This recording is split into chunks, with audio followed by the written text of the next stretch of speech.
Olá, seja muito bem-vindo. Eu sou o presbítero Rafael Ferreira e você está no canal Eco da Escritura. E se você está aqui é porque você quer aprender mais de Deus, certo? Queremos crescer na palavra, no Evangelho de Cristo.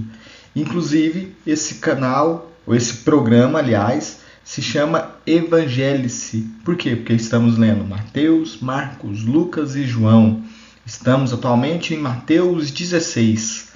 A versão da minha Bíblia é a versão Almeida Revista e Atualizada.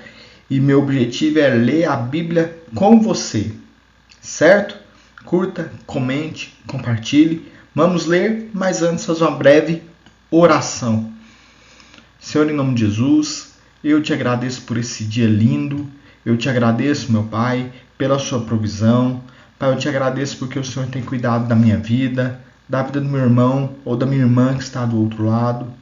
Pai, a gente te agradece porque o Senhor está derramando em nós a tua palavra, o teu saber, o seu conhecimento. E se nós estamos aqui, meu Pai, porque nós queremos aprender mais de ti. Então nós clamamos por misericórdia, meu Pai. Venha e fale conosco, em nome de Jesus. Amém. Que essa palavra possa dar fruto em sua vida. Vamos ler? Mateus 16. Os fariseus e os saduceus pedem um sinal do céu. Versículo 1. Aproximando-se os fariseus e os saduceus, tentando Jesus, tá? Pediram-lhe que lhes mostrasse um sinal vindo do céu. Jesus, ou ele, porém, lhe respondeu: Chegada a tarde, dizeis, haverá bom tempo, porque o céu está avermelhado. E pela manhã, hoje haverá tempestade, porque o céu está de um vermelho sombrio. Sabeis, na verdade, discernir o aspecto do céu, e não podeis discernir os sinais dos tempos? Uma geração má e adúltera pede um sinal, e nenhum sinal lhe será dado, senão de Jonas. E deixando-os, retirou-se. O fermento dos fariseus e dos saduceus. Ora, tendo os discípulos passado para o outro lado, esqueceram-se de levar pão. E Jesus lhe disse: Vede e acautelai-vos do fermento dos fariseus e dos saduceus. Eles, porém, discorriam sobre si, dizendo: É porque não trouxemos pão. Percebendo Jesus, disse: Por que discorrei entre vós, homens de pequena fé, sobre o não terdes pão? Não compreendeis ainda, nem vos lembrais dos 5 pães para 5.000 homens, ou de quantos cestos tomastes? Nem dos 7 pães para os 4.000, e dos quantos cestos tomastes? Como não compreendeis que não vos falei a respeito de pães? E sim, acautelai-vos do fermento dos fariseus e dos saduceus. Então entenderam que não lhes disseram que acautelassem do fermento de pães, mas da doutrina dos fariseus e dos saduceus. A confissão de Pedro. Indo Jesus para os lados de Cesareia de Filipe, perguntou a seus discípulos: Quem diz o povo ser o Filho do Homem? E eles responderam: Uns dizem João Batista, outros Elias e outros Jeremias ou algum dos profetas. Mas vós, continuou ele, quem dizes que eu sou? Respondendo Simão Pedro disse: Tu és o Cristo, o Filho do Deus vivo. Então Jesus lhe afirmou: Bem-aventurado é Simão Barjonas, porque não foi carne e sangue que te revelaram, mas meu Pai que estais nos céus.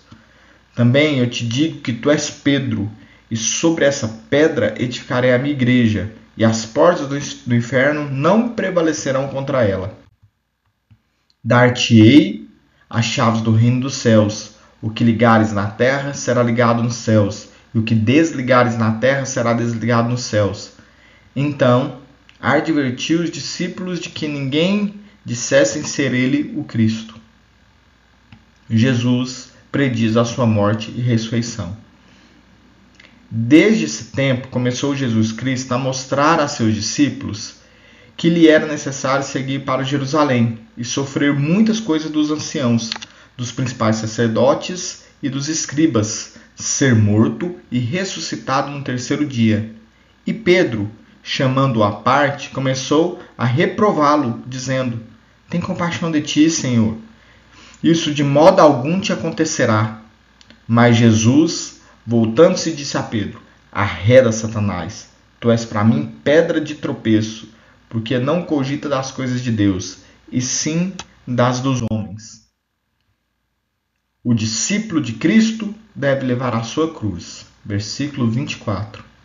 Então, disse Jesus a seus discípulos: se alguém quer vir após mim, a si mesmo se negue, tome a sua cruz e siga-me.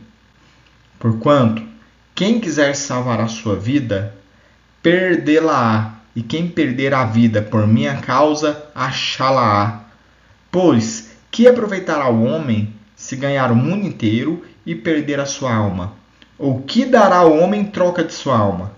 Porque o Filho do Homem há de vir na glória de seu Pai, com seus anjos, e então retribuirá a cada um conforme as suas obras. Em verdade vos digo que alguns há dos que aqui se encontram que de maneira nenhuma passarão pela morte, até que vejam vir o Filho do Homem no seu reino. Amém. Aqui a gente começa uma breve reflexão do que foi lido. E lembrando que se Deus falou com você algo que a gente não refletir aqui, comente, tá? Que você pode abençoar outras vidas, inclusive a minha. Né? A gente vê aqui nesse capítulo Jesus perguntando a seus discípulos quem ele era. Né? Quem dizem que sou e quem vocês dizem que eu sou. E eles falam: tu é Cristo. E lá para o fim do capítulo vem essa bela passagem. Bela, porém difícil passagem. Deus falando assim: eu sou Cristo. No começo do capítulo ele fala. E agora ele faz assim: ó, eu sou Cristo. E se você quer me seguir, pegue a sua cruz e siga-me. Né? Se você quer ser meu discípulo, vinde a mim, vinde após mim com essa cruz. E é disso que se trata o Evangelho. Não é das coisas que a gente ganha, não é do que a gente pode alcançar nesse mundo, não é da prosperidade que eu posso atingir, do emprego que eu posso conseguir. O que a gente tem visto muito em redes sociais, essa teologia coach, né? Nos ensinando a ser o melhor.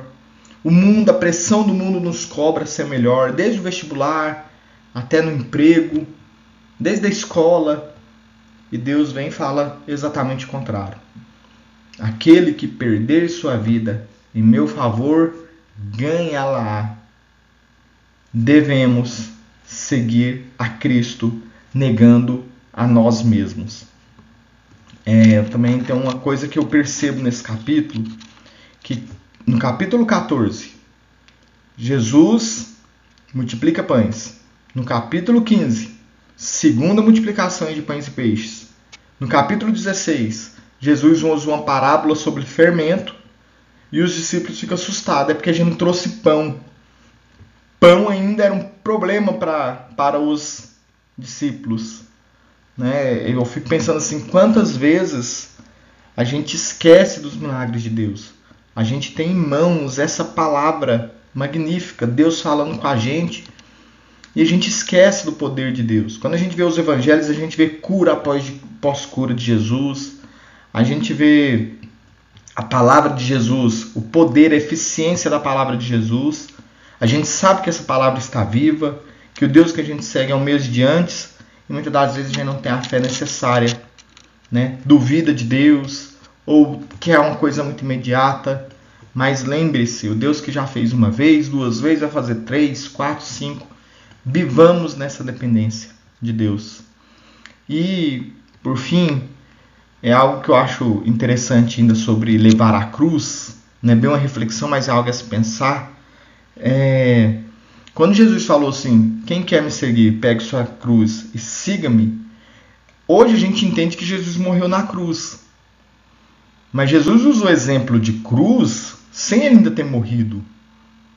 Eu fico pensando, o discípulo não tinha entendido, os apóstolos, né? E de repente Jesus vai e morre na cruz. Eu acho que um momento a ficha deles caíram. Ixi. Aquilo que a gente viu Jesus sofrer literalmente, que a cruz significou algo literal para eles, né? Para Jesus, nós vamos ter que passar por isso. E foi o que aconteceu com Pedro, né? Que morreu crucificado. É muito interessante a gente pensar nisso. Que Deus esteja na sua vida, meu irmão, minha irmã. Curta, comente, compartilhe. Deus te abençoe.